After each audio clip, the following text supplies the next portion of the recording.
Hi everyone, my name is Micaela. I'm a fourth year student, and together with my classmate Sofia, we'll give you some tips to work with this short story that you have to read, The Christmas Presents by O. Henry. It can be found in his book, New Yorkers. For a further organization, we have divided today's studio lesson into three parts. The first one is the introduction to the work and the author. The second one is the elements of a literary analysis. And the last one is how to give your personal opinion about what you have read. Okay, so let's get started. First, I want you to look at this picture and try to tell what you see. If you want to, you can pause the video and look at it closely, okay? Now that you have already seen the picture, you need to describe it, right? So we have left you here some nice and useful phrases for you to articulate your thoughts and ideas in order to share them. Like, for example, in this picture we can see many people rushing around a city. Or judging by the clothes they're wearing, I can say this is a really old picture, or I can really tell if this picture was taken in Europe or in America. Now I want you to write down your own ideas using these phrases. I'm sure many of you tried to guess where this picture was taken, and if you guessed New York, you're right. This photo was taken in New York during the 20th century, and I don't know about you, but I always wanted to visit New York. And this is funny, but I've read on the internet that your personality indicates where in New York you will be comfortable in. So we leave you this nice quiz to guess where in New York you belong to. To access the quiz, you can just grab your cell phone, open your camera, and use this QR code. If your camera doesn't have that function, you can also use Google Assistant and just scan the code. Or if you're using your phone to see this video, you can write down the link below and take the quiz. Now, let's get to work and start analyzing our short story, The Christmas Presents.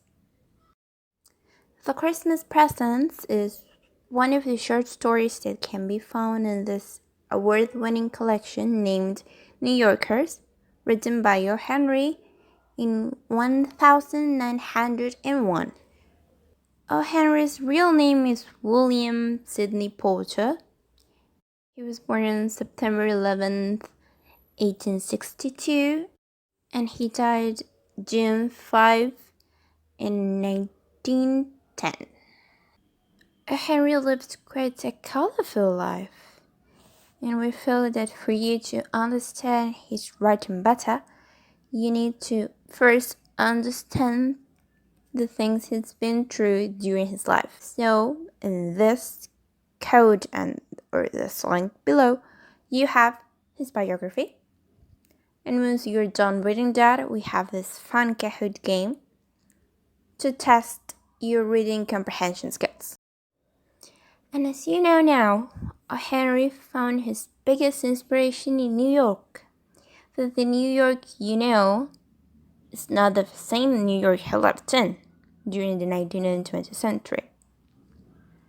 In this New York, they were living through the First and Second World War. They have a few economic changes caused by the wars and also by the increasement in immigrant arrivals. And they also had many infrastructural improvements such as that changed people's life for the worse or for the better, as we can see in his books.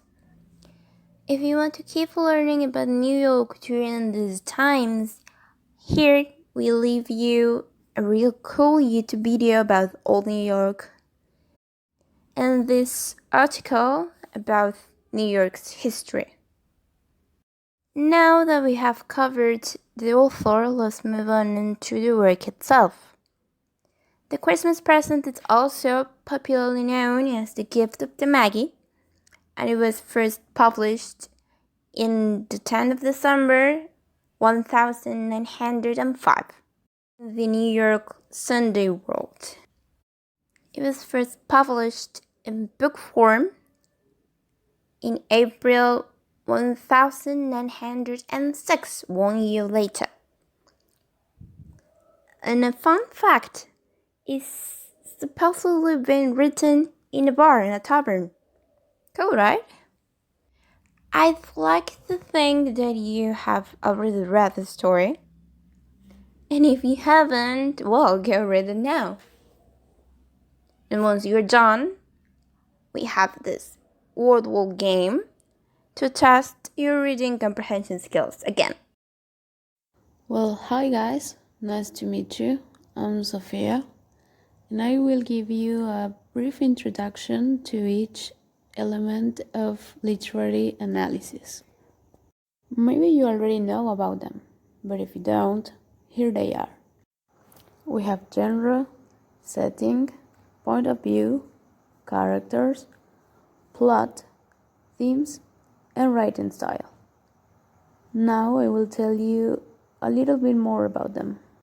First, we have genre, which can be defined as different groupings of books with similar style, form, or content, such as folk tales, fiction and non-fiction works, plays, and poetry. Then we have the setting, which is the time and place of our story. In other words, is where and when the story takes place. Next in line, we have the point of view, which is the perspective in which the author presents a story. It is shaped by how the narrator is telling the story and how much this narrator actually knows about the story. To determine the point of view of a story, we have to take a look at the pronouns the narrator uses to describe the central characters. For example, if in a story the narrator says I, me, or my, he's talking from a first-person point of view. But if the pronouns used to describe the characters are she, he, or her and his, then our story is being told from a third-person point of view. Then we have the characters, which is basically who the story is about. For example, in Snow White and the Seven Dwarfs, our characters will be Snow White, obviously, the Seven Dwarfs, the Prince, the Magic Mirror, the Huntsman, and the Queen. Now let's take a look at the different types of characters we can find in a story. Generally, the main characters of a story are the protagonist and the antagonist. All the action is focused on the protagonist, and it's the antagonist who causes the problem for the protagonist. There are different ways in which we can also characterize them. For example, we have the static ones who do not change throughout the story. And we also have the dynamic ones who do change throughout the story. We have also the flat characters, which are basic characters. We don't know much about them. Then we have more complex ones, which are called round characters. They are fully developed and we know all sides of them. And finally, we have the most basic ones, which are called stock characters. They are basically stereotypes. Now the plot, which is basically what happens in a story. There are many types of plots. We have linear plots, in which there is a beginning, where the characters and setting are introduced. And we have the rise in action, where the problems and challenges are presented. Then the climax, which is the highest point of tension in the story. Then the fall in action, which contains a final moment of suspense and then the resolution, where the problem is solved or the characters learn to cope with it. We also have episodic plots, in which the characters and settings are usually the same throughout. There is no central problem in the book, but instead each chapter has a mini plot complete with introduction, problem, events, and resolution. Finally, we have circle plots. They have the same components as linear plots, but the resolution or end of a story shows that the characters are in the same situation as when the story started. Now, next on the list of literary elements, we have themes. The themes are the central ideas of a story. They are the underlying messages the author tries to convey to the reader. For example, a story can be about love, good and evil, the circle of life, suffering, judgment, etc. And finally, we have the writing style, which is the manner in which a writer expresses his or her ideas to tell the story. It is how a writer says something. It includes the use of tone, figurative language, irony, symbolism, grammatical structure, and so on. Now that you know all the literary elements, I invite you to scan this code, which is a worksheet, sorry for the spoiler, that you can use as a guide to analyze the literary work that you have read. As for the last thing we'll see today, is how to give our personal opinions about the things that we have read. We'd like to give you some advice about what to say during an oral examination. You don't have to focus so much on retelling the story. Your professors have already read it before. They want to know what you think about the story, about what you have read, if you like it or didn't like it, and why. It will come in handy if you think in advance about this kind of questions. Just like, what was the story about? Who's your favorite character and why? Who's your least favorite character and why? And what was your favorite part and why did you like it so much? For your last task of today, here we have to code the QR code or the link to this PDF file that has the questions that I have mentioned before. So you can think about them and write down your answers. And that's all, folks.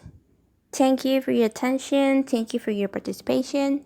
We hope you have enjoyed this pseudo class. I don't know how to call it. We also hope that we have helped you learn something today, that we have taught you something useful, because those are things we will have liked to know way before. So we hope it has been useful for you guys.